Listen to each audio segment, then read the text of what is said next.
Ladrang Jawa Timur, khas Jawa Timur, kayu timoho, lawasan ya saudaraku ya, besar. Ketika berbicara dengan belambangan era Mojopahit, itu ukurannya pasti di bawah 40 cm.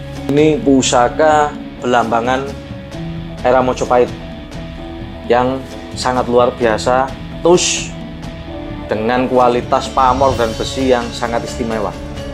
Jadi tidak cukup sekedar wibawa dan karismatik, tapi ada power di situ. Power spiritual. Pusaka ini daya spiritual kepemimpinannya sangat-sangat tinggi dan sangat berapi-api, sesuai dengan pamornya. Ini yang saya rasakan. Tetapi untuk pemimpin pun ini suatu dapur yang wajib untuk dimiliki. Lain lagi dengan tangguh yang berada di Kulonan atau Cirebon, Pajajaran. Memang ada yang panjang juga, yang corok. Yang tadi kita tahu belambangan looknya agak rapat, ini agak kembung. Jangan dibandingkan dengan pusaka yang seperti ini pamor biasa. Tapi juga tus original. Ini pamornya Wengkon Iset. Memang sama-sama pamor legendaris yang cukup langka untuk ditemui. Bahkan lebih langka dari pamor Belarak Sineret atau Ron Gendurunya. Rahayu, rahayu, salam budaya, salam pecinta pusaka untuk semua saudaraku. Kembali lagi bersama saya Vicky Wijaya. Ya, hari-hari ini kita beberapa kali terlambat ya saudaraku ya membuat konten pusaka karena masih ada beberapa kesibukan di luar kota, juga ada kegiatan keluarga. Ya, mungkin ini saya mau membahas pusaka belambangan yang sangat istimewa. Kita baru dapatkan pada hari yang sangat baik beberapa minggu, 2 minggu yang lalu pada malam Jumat Legi. Malam Jumat manis harinya ya, mungkin kita langsung aja membahas ya. Kemudian juga kita membahas pusaka Madura, dimana sih perbedaan-perbedaannya.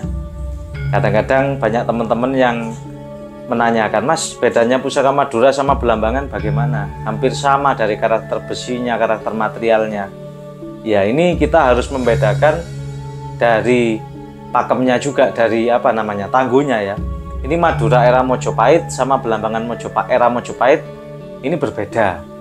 Kemudian kalau yang dibandingkan Madura era Mataram dengan belambangan era Mojopahit ini juga berbeda. Yang se-era saja ini berbeda, apalagi yang beda eranya ya pasti berbeda. Kalau kita bahas sebenarnya sangat banyak yang perlu kita kita amati dari ricikan. Meskipun materialnya sama, hampir sama, tetapi sebenarnya kalau kita lihat secara sudut pandang ini materialnya pun tidak sama. Kemudian yang paling penting lagi kita lihat gaya pasikutannya, gaya ricikannya. Kalau kita bahas secara mendetail di sini mungkin ya bisa konten 2-3 jam tidak selesai. Karena ada belambangan era Mojopahit dibandingkan dengan Madura era Mojopahit. Madura nanti terbagi-bagi lagi. Madura Sumenep apa Pamekasan, apa Bangkalan. Belambangan pun begitu juga. Ada belambangan di daerah Macan Putih, ada belambangan di Keraton Belambangan. Ya, jadi kalau membahas perbedaan secara detailnya ini ya tergantung jam terbang kita.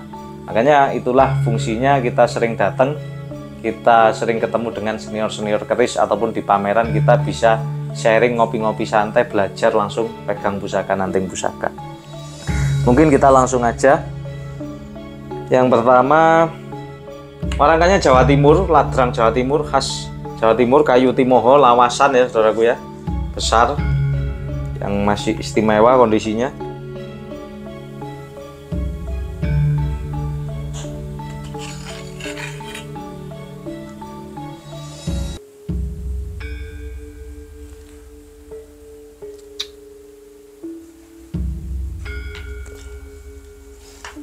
Ini pusakanya saudaraku. Ini pusaka belambangan era Mojopahit yang sangat luar biasa, tus dengan kualitas pamor dan besi yang sangat istimewa. Kenapa kok istimewa? Nanti detail-detailnya ada di belakang video ya, foto video detailnya kita lihat. Meskipun kondisinya tidak terlalu bersih, ini cuma kita bersihkan dengan minyak ya, masih ada karat sedikit-sedikit, tetapi kita bisa nampakkan materialnya. Belambangan, pusaka belambangan sudah Tidak asing lagi kita dengar pusaka Blambangan adalah pusaka dengan pasikutan yang gagah birowo, besar-besar. Tetapi lihat eranya.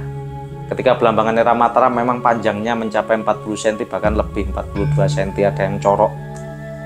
Tapi ketika berbicara dengan Blambangan era Mojopahit, itu ukurannya pasti di bawah 40 cm.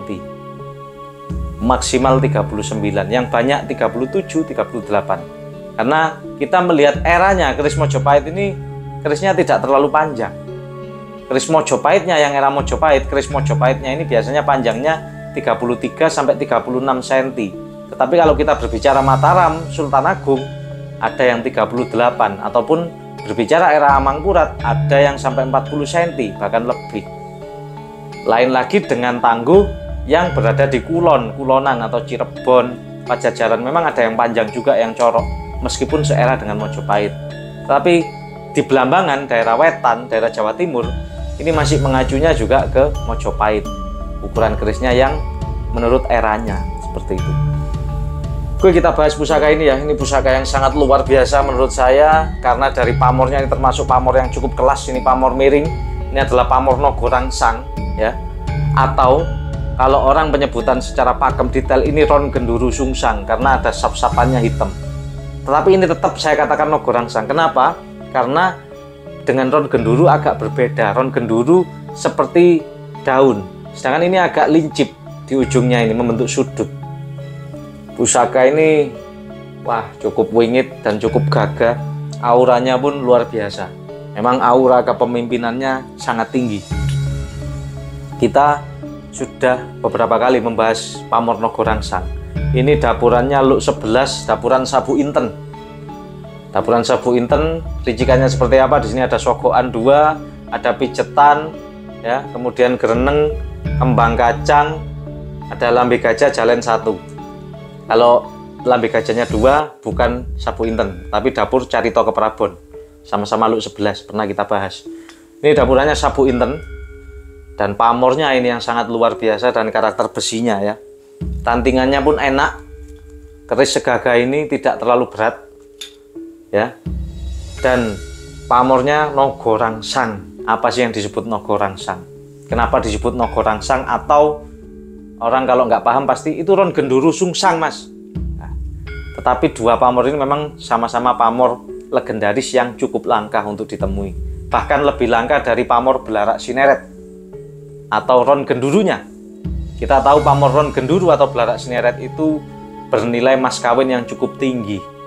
Tetapi yang lebih tinggi lagi yang Sungsang, Ron Genduru Sungsang atau Belarak Sungsang atau Nogorangsang. Ini sangat-sangat langka dan jarang dijumpai. Kenapa? Karena pamor ini biasanya memang khusus untuk golongan para pemimpin. Jadi pada zaman dahulu pemimpin jumlahnya tidak banyak, pasti yang banyak anggotanya. Tuah harapan dari pamor Nogorangsang ataupun pamor Ron Genduru Sungsang, diharapkan sang pemilik bisa memiliki spiritual kepemimpinan yang sangat baik, menambah kewibawaan pemiliknya, menambah karismatik, dan tentunya mampu mengendalikan massa bawahannya. Jadi tidak cukup sekedar wibawa dan karismatik, tapi ada power di situ, power spiritual, keyakinan, rasa percaya diri, dan power bisa mengatur bawahannya dengan baik. Tidak cukup di situ. Luk 11 ya. Sabuk Inten. Sabuk itu pengikat. Intan itu permata, batu permata.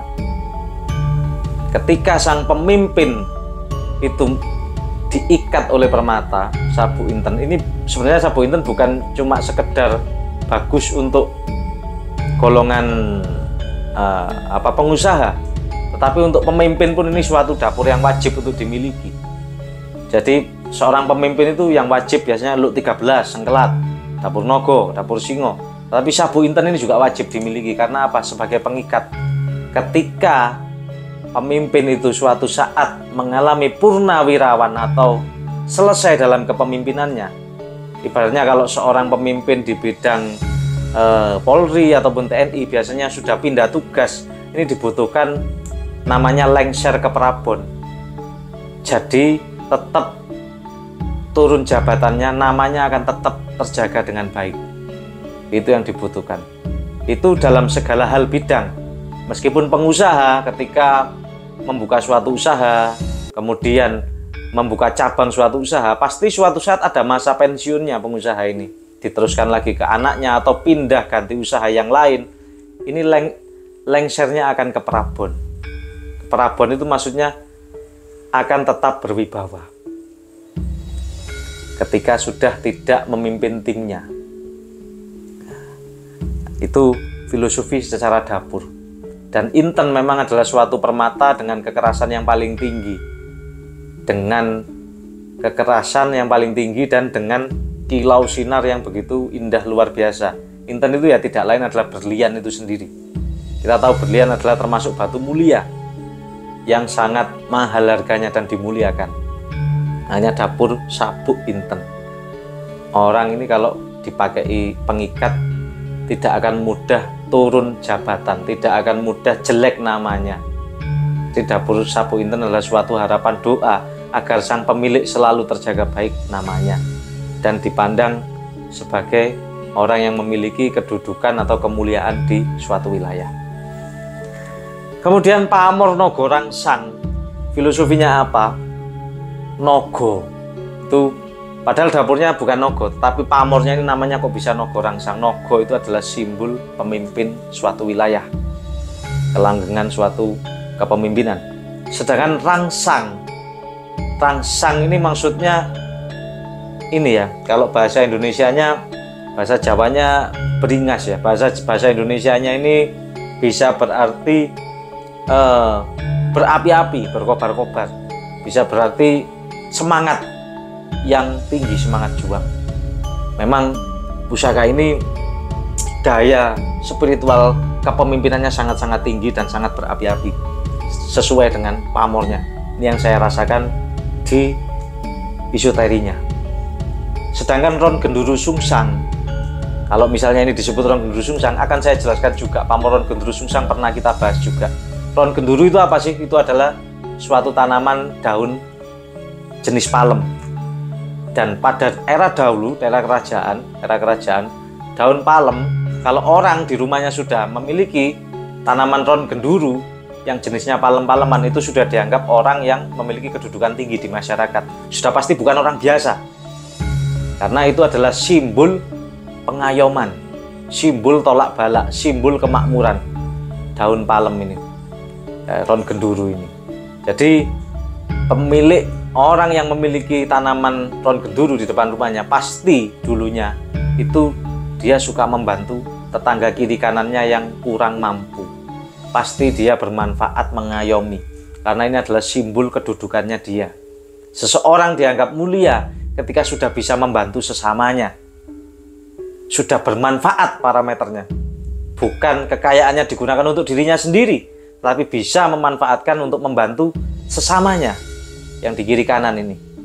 Itu suatu simbol pohon yang menggambarkan kepemimpinan yang membawa manfaat untuk orang di sekitarnya.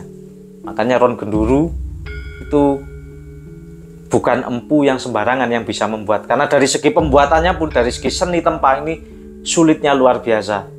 Ron Genduru, apalagi yang Ron Genduru Sungsang, apalagi yang nogo rangsang seperti ini. Makanya tidak heran mas kawinnya cukup tinggi. Kalau ada pamor nogo rangsang Ron Genduru dibilang sepuh mahar 1 juta 2 juta, udah jangan dibeli, pasti baru. Kita pakai logika, ini yang kita bicarakan apa adanya ya.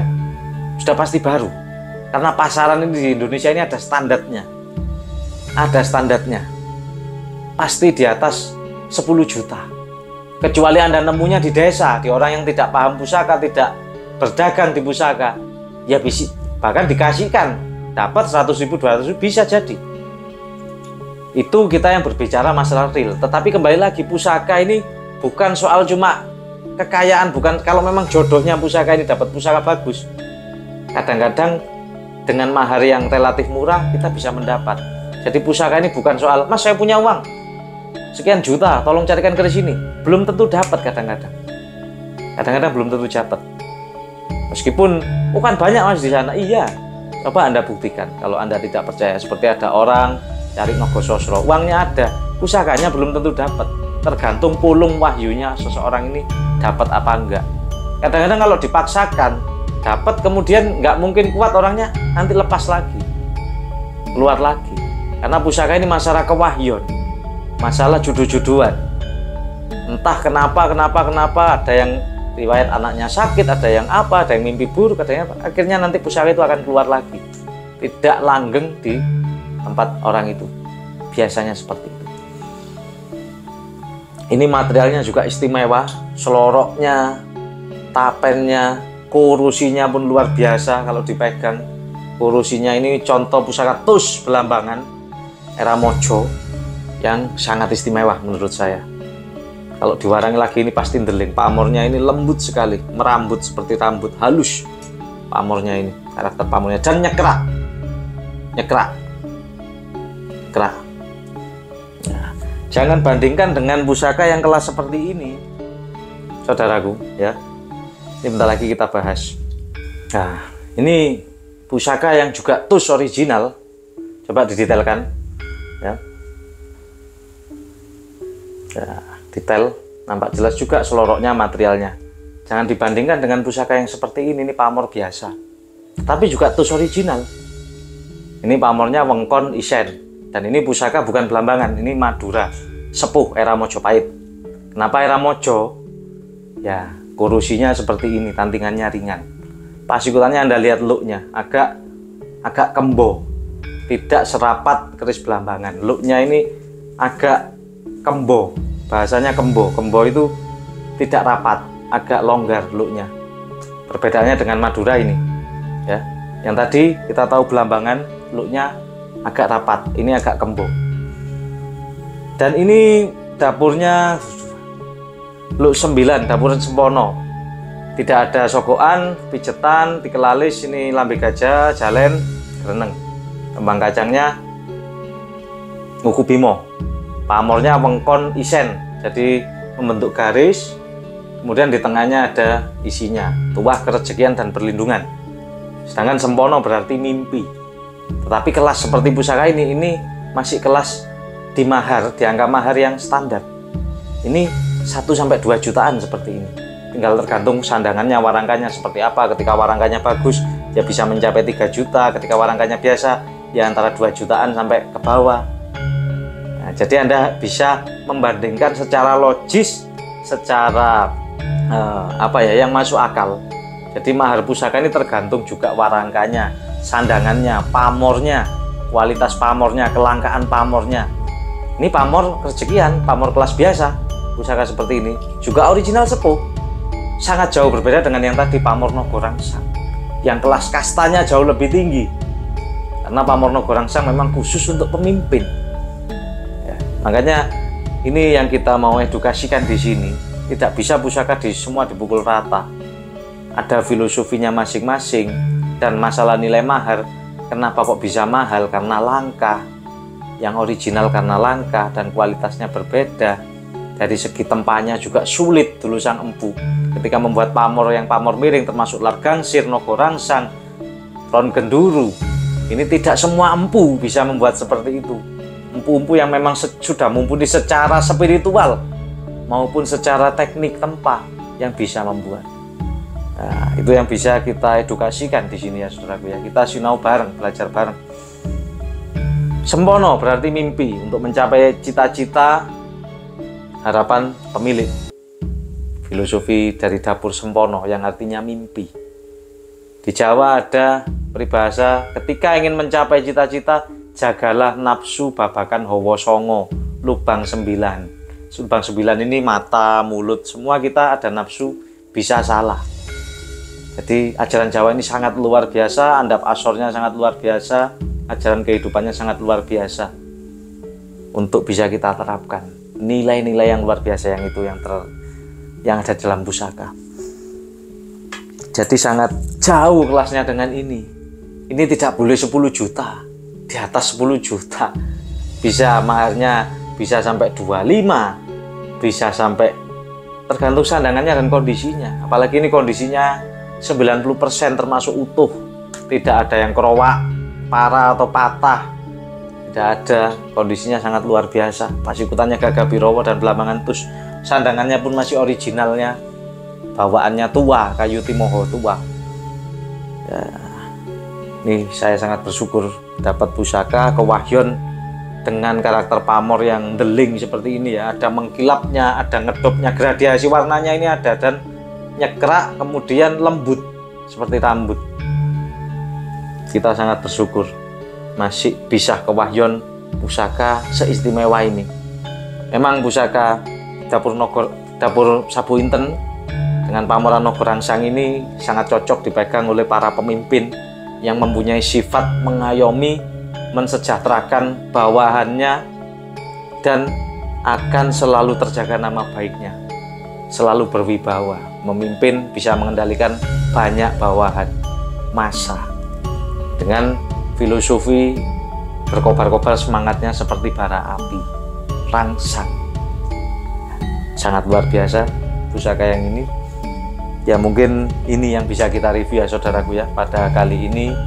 Semoga tayangan ini bermanfaat. Kemudian nantikan kita akan bahas keris-keris, review keris-keris sepuh yang pastinya original di kelas pemula, mahar 1 sampai 3 jutaan. Yang penting kerisnya original sepuh. Jangan sampai kita merawat pusaka ini tidak tahu. Kalau merawat pusaka tidak tahu ini sepuh atau baru, lebih baik merawat keris baru sekalian. Kita membuatkan pusaka atau membeli keris baru kalau kita cuma sekedar cinta seni. Tetapi kalau kita sudah berbicara tentang esoteri, tentang spiritual, nah, biasanya pasti lebih mengarahnya ke keris-keris era Tangguh Sepuh. Kalau cuma sekedar keindahan, tidak usah beli keris sepuh. Beli keris baru pun harganya relatif jauh lebih murah. Yang penting kebiar indah. Tapi kalau bab roso, bab esoteri, nah, sudah tidak bisa dibohongi lagi. Roso ini tidak bisa dibohongi. Ya mungkin itu yang bisa kita sharingkan ya saudaraku ya. Semoga ini menambah wawasan, manfaat untuk kita semua. Semoga kita semakin mencintai budaya kita, menjaga pusaka sebagai warisan leluhur kita, dan mau merawat dengan baik, menerapkan nilai-nilai pusaka ini dalam kehidupan kita agar semua masyarakat maupun bangsa Indonesia menjadi lebih baik lagi. Kurang lebihnya saya mohon maaf. Terima kasih. Rahayu, rahayu, salam budaya.